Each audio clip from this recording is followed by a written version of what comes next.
예, 방역 당국은 오늘 새벽 0시를 기해 미국발 입국자들에 대해서도 검역 조치를 강화했습니다. 인천공항 5개 공간에는 새로운 형태의 이 개방형 선별 진료소가 설치돼 보다 안전하고 빠른 검사가 가능해졌습니다. 네, 한편 방역 당국은 코로나19 확진자의 동선을 발병 하루 전에서 증상 발현 이틀 전부터 공개하는 방안을 검토 중이라고 밝혔습니다. 이 관련 내용들 이형민 연세대 의대 진단검사의학과 교수와 함께 짚어보겠습니다. 예, 안녕하세요. 안녕하십니까. 어서 오십시오. 예. 예. 자, 먼저 항상 해외 유입 문제가 최근에 가장 큰 문제로 대두됐기 때문에요. 특히 이제 유럽 쪽에 오신 분들 다 검사를 하고 있는데 미국발 입국자들에 대해서 오늘 0시를 기해서 또 예. 강화된 조치가 있지 않습니까? 어떻게 보십니까? 이건 조금 더 일찍 미국 상황을 봤을 때는 좀 빨리 좀 조치가 취해졌으면 좋겠다는 생각도 들었는데 어떻게 보십니까? 예, 맞습니다. 미국 쪽 상황이 지금 굉장히 안 좋기 때문에요. 조치가 좀 더 빨리 처해졌으면 좋을 것 같긴 합니다. 근데 지금 현재 국내에서 발생한 환자들을 보시면은 그간 저희가 발생했던 환자 숫자가 이제 많이 감소를 하면서 현재 하루에 한 100명 정도 환자가 발생을 하거든요. 근데 이 숫자를 봤을 때 한 대구 경북 지역이 한 40% 정도를 차지하고요.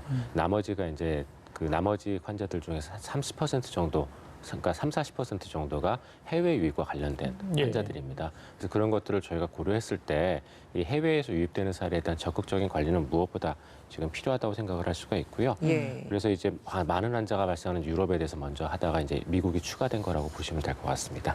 예.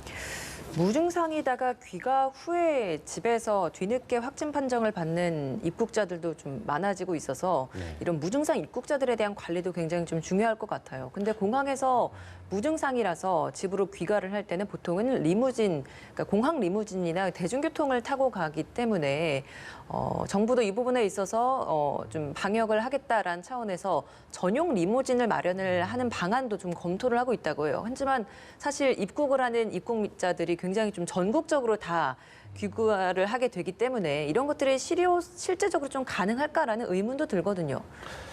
그 부분도 굉장히 지금 중요한 부분인데요. 저희가 이제 공항에서의 검역에서 골라낼 수 있는 그러한 환자는 사실 한 60% 수준으로 알려져 있거든요. 근데 그럴 수밖에 없는 게 잠복기에 일단 들어오는 환자들이 있고요.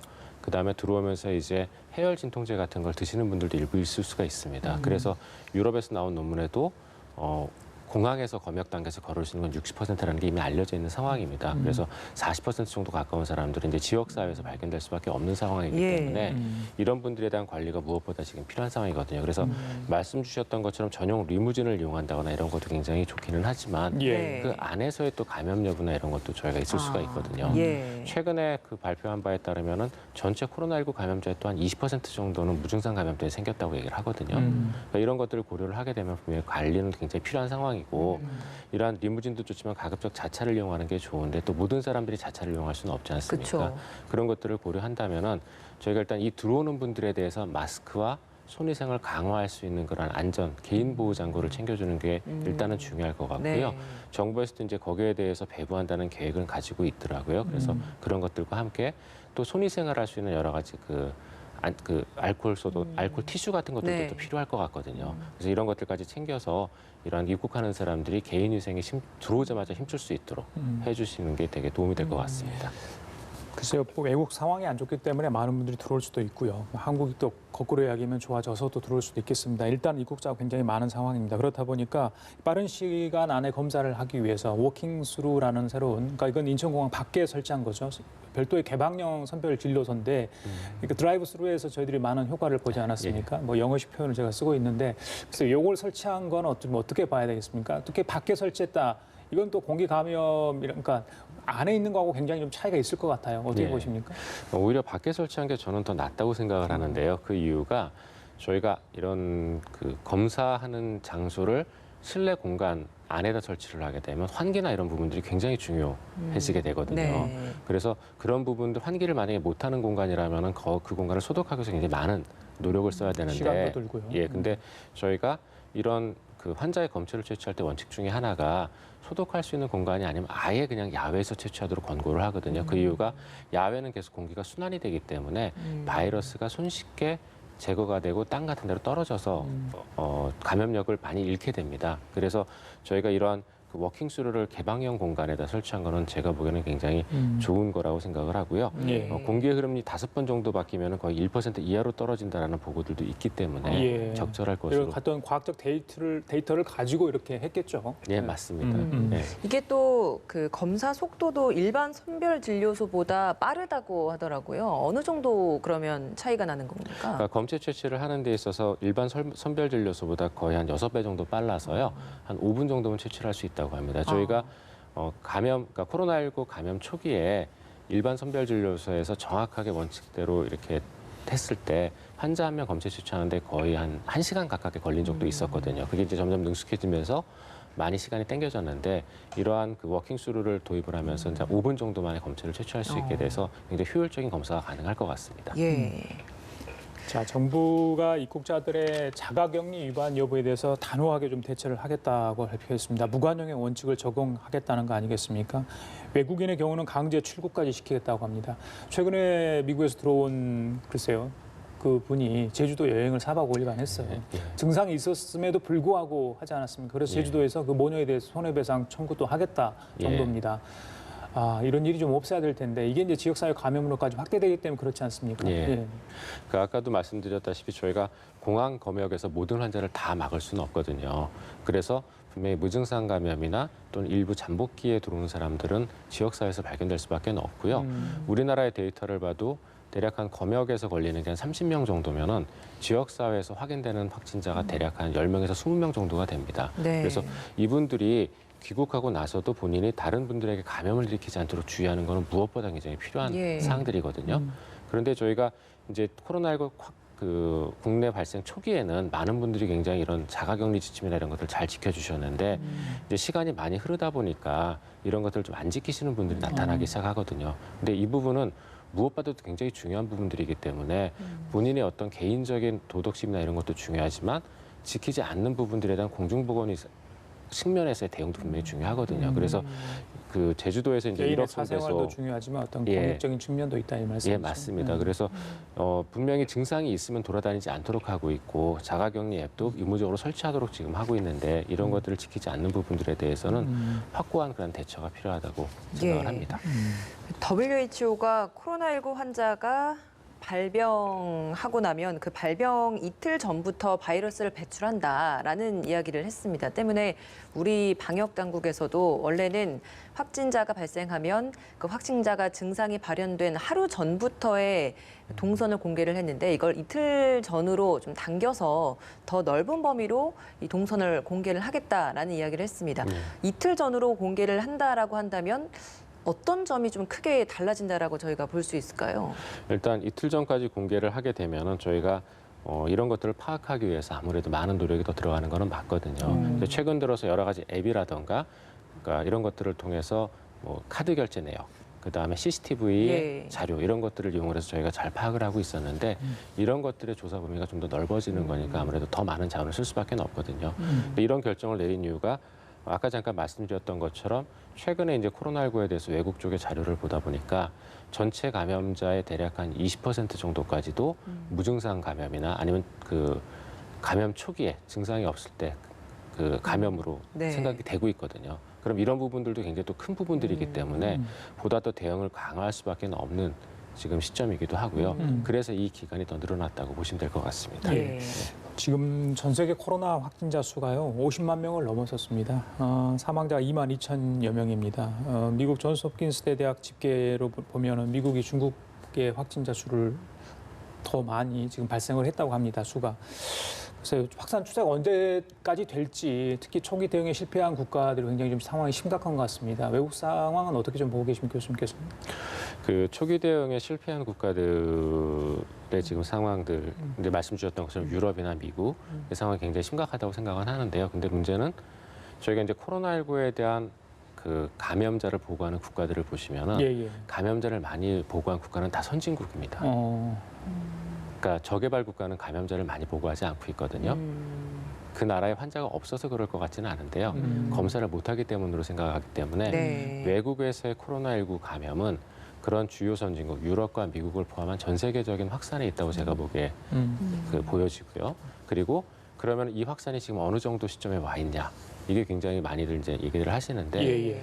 많은 분들이 굉장히 많이 피로감을 느끼시고 그다음에 두려워하시고 하는 것은 저도 충분히 이해는 하는데 제가 보기에는 정점에 올라가게 한 3분의 1 정도 지점에 와 있다고 생각을 합니다. 아직 더 남았다. 네. 아직도 더 많이 남았다고 생각을 합니다. 그 이유가 미국과 유럽의 확산세가 전혀 꺾이지가 않았고 예. 그다음에 말씀드렸던 것처럼 전혀 지금 감염 검사를 하지 못해서 감염자의 수준조차도 파악하지 못하는 국가들이 많은 상황이거든요. 이런 것들을 고려했을 때 제가 보기에 아마 지금 현재 코로나19 전 세계적인 상황은 3분의 1 정도 시점에 와 있는 게 아닌가 싶습니다. 야, 그럼 미국도 지금 확진자가 중국 확진자보다 넘어선 상황이고 중국은 이 정도의 확진 추세였다가 지금 좀 꺾여서 다시 좀 잠잠해지고 있는 상황이잖아요. 근데 미국은 이게 넘어섰는데 미국 전문가들 내에서도 아직 미국은 최악의 상황까지 오지 않았다라는 이야기를 한다고 한다면 그거보다 훨씬 더 좀 많아질 수 있다라는 미국 자체 내만 봐도 그렇다는 것입니다. 그렇다는 말씀이신 거죠? 예, 맞습니다. 이제 저희가 코로나19의 전 세계적인 확산 시점을 어디로 잡느냐가 되게 중요한데요. 예. 우리나라가 1월 20일 날 들어왔던 것처럼 아마 다른 국가들도 대부분 비슷한 시점에 들어왔을 겁니다. 왜냐하면 중국과의 교류가 예전에 비해서 엄청나게 많이 늘어났고 그다음에 전 세계적인 교류를 하고 있기 때문에 우리나라 들어온 것처럼 미국이나 유럽이나 아니면 아프리카나 인도도 들어갔을 거거든요. 그러면은 1월 20일 정도, 그러니까 1월 중순 정도를 저희가 전 세계적인 확산 시점이라고 본다면은 네. 지금 거의 12주 정도 지났으니까 한 4,000배 이상 환자가 늘어나 있을 가능성이 있거든요. 저희가 일주일마다 2배로 늘어난다는 데이터가 이미 있거든요. 네. 그러면은 처음에 100명 정도 들어왔으면 거의 지금은 4,000배가 늘어났으면 거의 40만 명 정도의 환자가 있을 가능성이 높습니다. 그런 것들을 고려했을 때 지금 이렇게 찾아내는 거는 그간 감염됐던 사람들을 찾아내고 있는 것들이기 때문에 분명히 더 많은 감염자들이 숨어 있을 가능성이 크고요. 지금부터의 조치가 효과가 나타내는 건 최소한도 2주에서 한 달 뒤거든요. 그러니까 그런 것들을 고려하면 아직까지는 좀 시작 단계다라고 보는 게 맞겠죠. 예. 예. 우리나라의 상황을 보면 거의 비슷한 추세라고 하면 그렇게 이제 일정을 좀 예상을 할 수 있다 네, 이런 맞습니다. 말씀이신 거죠. 예. 어제 국제사회 지도자들이 한 목소리를 냈습니다. 코로나19 좀 잘 극복을 해보자 이런 거 아니겠습니까? G20 정상들이 어제 특별 화상 정상회의를 가졌습니다. 문재인 대통령도 물론 참석을 했고요. 그 공동 성명문을 채택을 했는데 구체적인 대안을 마련하기로 합의를 했습니다. 이런 국제 공조에 대해서는 우리 교수님께서는 어떻게 보십니까? 지금 굉장히 필요한 조치라고 생각을 합니다.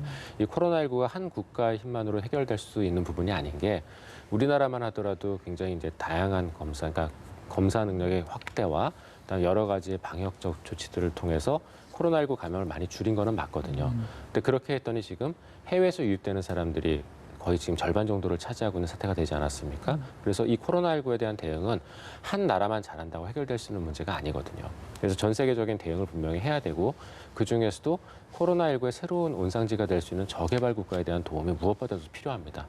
이런 국가에서 계속 들어올 가능성이 높거든요. 네. 그리고 또 백신이나 치료제 같은 경우도 지금 현재 한 국가의 힘만으로 개발할 수 있는 상황은 아니거든요. 그러니까 물론 시간이 오래 걸린다면 그렇게 할 수는 있겠지만 지금 필요한 거는 무엇보다 시간입니다. 그러니까 이런 것들을 고려했을 때 전 세계적인 공조는 무엇보다 필요하다고 생각합니다. 어제 문재인 대통령도 발언을 하시면서 강제적인 통제 방식이 아닌 방법으로도 진화를 할 수 있다라고 하면서 우리나라의 사례를 들었습니다. 특별 입국 절차를 대표적인 사례로 들면서 이야기를 했는데 사실 해외에서도 우리나라의 이런 방역 사례에 대해서 좀 배우고 싶어하는 경우들도 많잖아요. 이 부분도 많이 또 지금 도움이 필요한 그런 나라들의 우리나라의 방역 시스템에 대해서도 좀 많이 알릴 수 있는 그런 기회가 될 수도 있겠네요. 예, 맞습니다.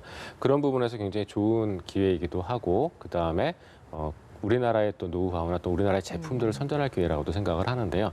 그런데 이제 우리나라의 방역에서 굉장히 또 중요한 부분 중에 하나는 시민의식도 이번에 굉장히 큰 힘을 발휘를 했거든요. 네. 정부에서 여러 가지 정부와 의료계가 그러니까 많은 검사와 여러 방역 조치들을 발표를 했지만 사실 이걸 지키지 않는 국민들이라면은 방역이 굉장히 어려웠을 겁니다. 우리가 또 이런 사례를 이탈리아 같은 데서도 많이 보고 타 국가에서도 많이 보고 있는 상황이거든요.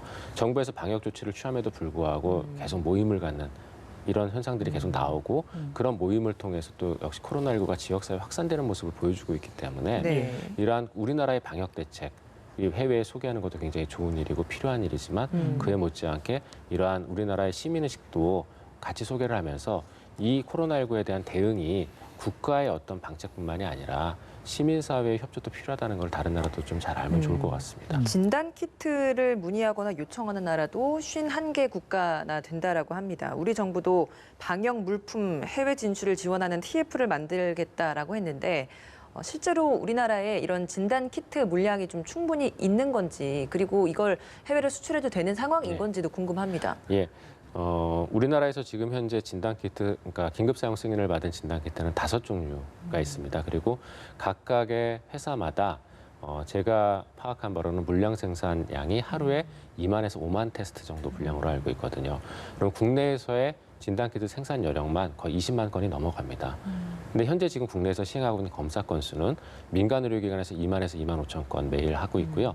공공의료기관에서 한 2천 건에서 3천 건을 하고 있거든요. 그러니까 하루에 한 3만 건 정도의 검사를 하신다고 봤을 때 국내에서 생산되는 진단키트 여력의 한 8, 90% 정도는 수출이 가능한 상황입니다. 그래서 이런 것들을 충분히 수출을 해서 다른 네. 나라에도 도움이 된다면 국익에도 도움이 될 거고 전 세계적으로도 좋은 효과를 거둘 것으로 생각을 예. 합니다.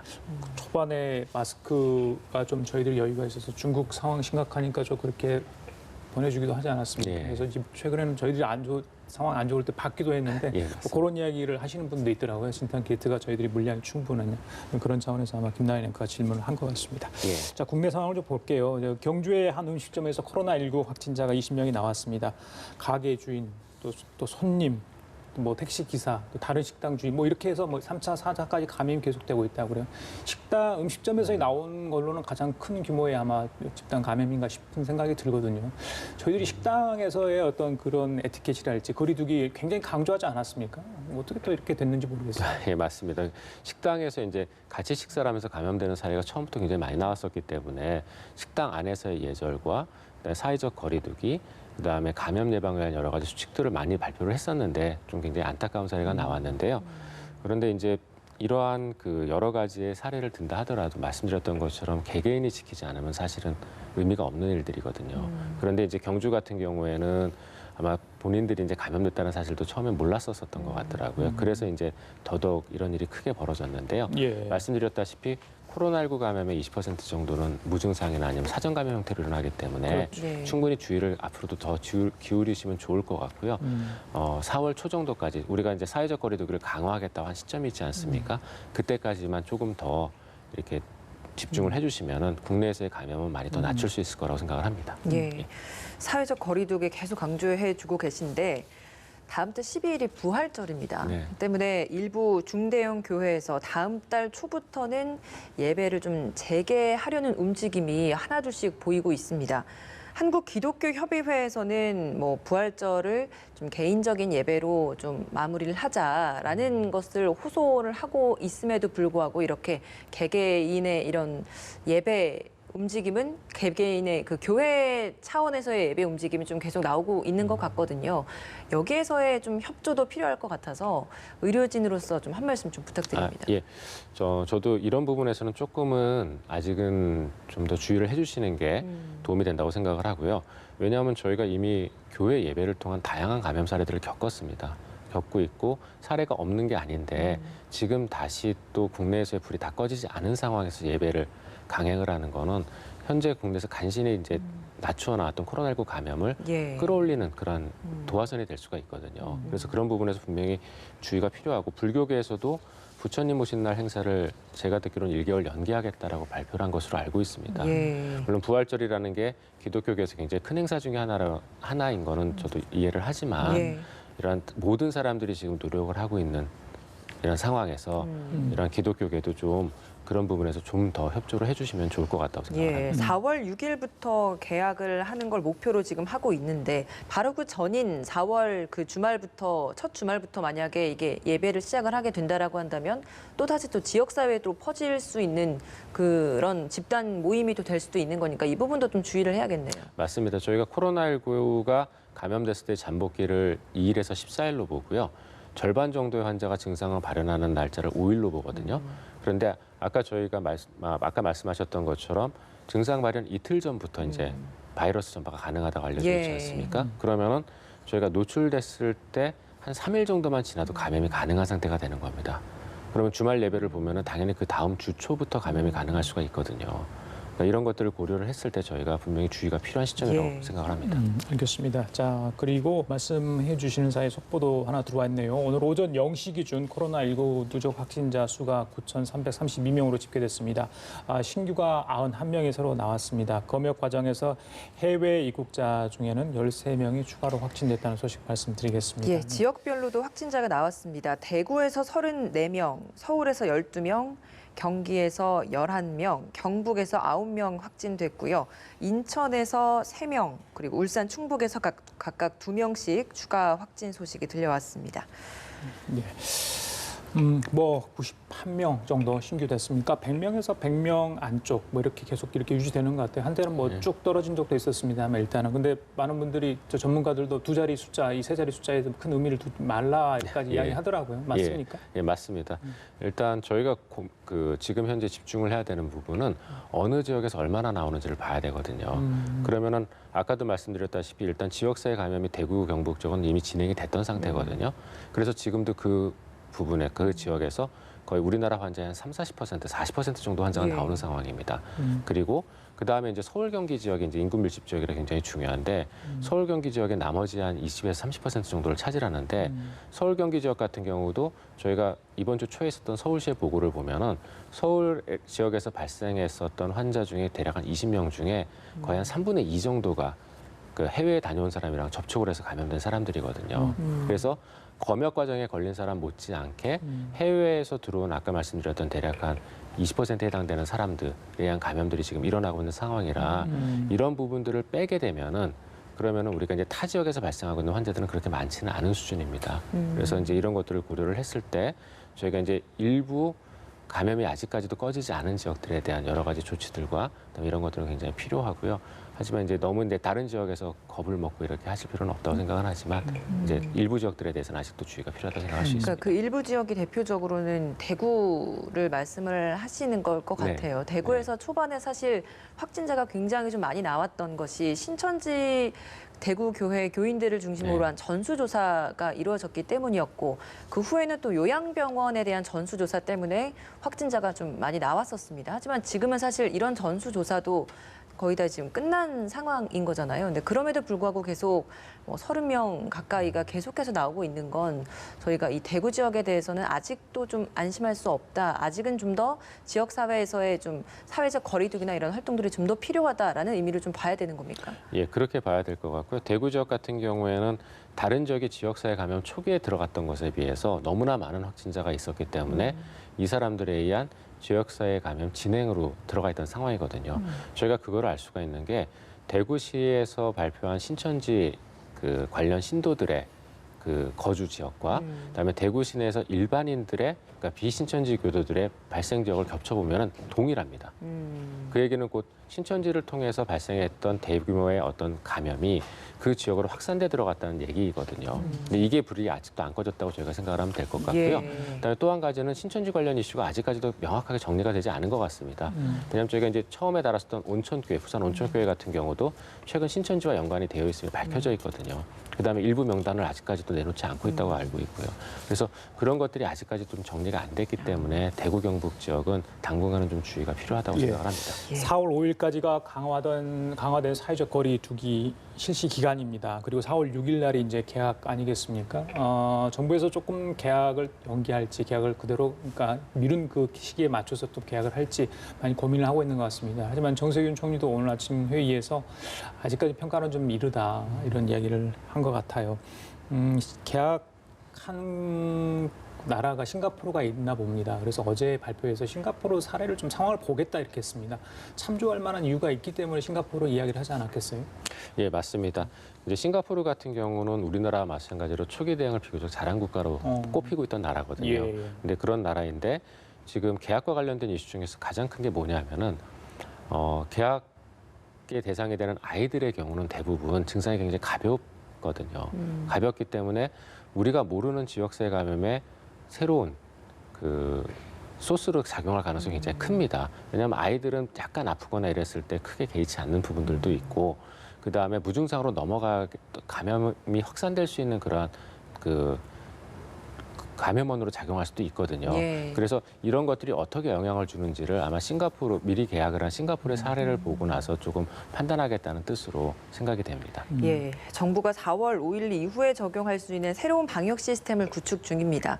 어느 정도는 일상적인 생활을 하면서도 동시에 방역이 가능하도록 하기 위한 차원일 것 같은데 어떤 방역 시스템이 도입돼야 좀 일상생활도 하면서 방역도 가능할 것 같은지 이 부분은 궁금합니다. 굉장히 어려운 질문인데요. 왜냐하면은 저희가 이제 이런 코로나19에 대한 여러 가지 대응을 굉장히 지금 세게 하고 있지 않습니까? 그러면서 이제 경제나 이런 부분들에서 많은 피해를 보고 있는데요. 이런 방역을 그렇다고 언제까지 이렇게 할 수는 없거든요. 그래서 저희가 이러한 방역과 생활을 이제는 어느 정도 같이 병행하는 그런 노력들이 필요하다고 생각을 합니다. 예. 그래서 조금 전에 말씀 주셨던 것처럼 사실은 이제 생활 속의 방역이 돼야 되는데 그럼 생활 속의 방역에서 가장 중요한 점은 뭐냐? 저희가 이 코로나19가 놓치게 되면 집단 감염 형태로 나타나는 건 이미 뼈저리게 많이 느끼고 있거든요. 네. 그러니까 초기에 이 코로나19의 감염자를 찾아내야 되고 그러면 이 코로나19의 감염자로 작용할 가능성이 많은 사람들은 해외 유입이 된다라는 것들을 이제 대부분 다 알고 있거든요. 그러니까 해외에서 귀국하신 분들에 대한 주의, 자가격리 같은 것들이 일단 무엇보다 필요하고요. 그 다음에 우리가 원인 모를 그러한 그 경로를 통해서 코로나19에 감염된 경우라 하더라도 본인들의 증상을 살펴보고 필요한 경우에는 병원에서 바로 검사를 하게끔 하는 여러 가지 교육과 이런 네. 것들이 필요할 것 같습니다. 그러면서 당분간은 마스크의 착용이라든가 이런 것들을 좀 주의해서 좀 더 실천을 해야 될 수도 있을 것 같고요. 예. 그다음에 이제 생활 속에 아까 뭐 식당이나 이런 것도 예를 들었지만 이런 여러 가지의 그동안 저희 정부에서 강조했었던 그러한 그 방역을 위한 조치들을 당분간은 좀 준수히 따르는 것이 필요할 것 같습니다. 알겠습니다. 자, 이번 주말 혹시 또 나들이 하신 분들 있을 것 같습니다. 강화된 사회적 거리 아실 겁니다. 어떤 행동을 해야 조금이라도 이런 문제를 좀 더 빨리 해소할 수 있다는 얘기를 제가 말씀드리고 싶고요. 지금까지 이영민 연세대 의대 진단검사학과 교수와 함께했습니다. 말씀 잘 들었습니다. 고맙습니다. 감사합니다.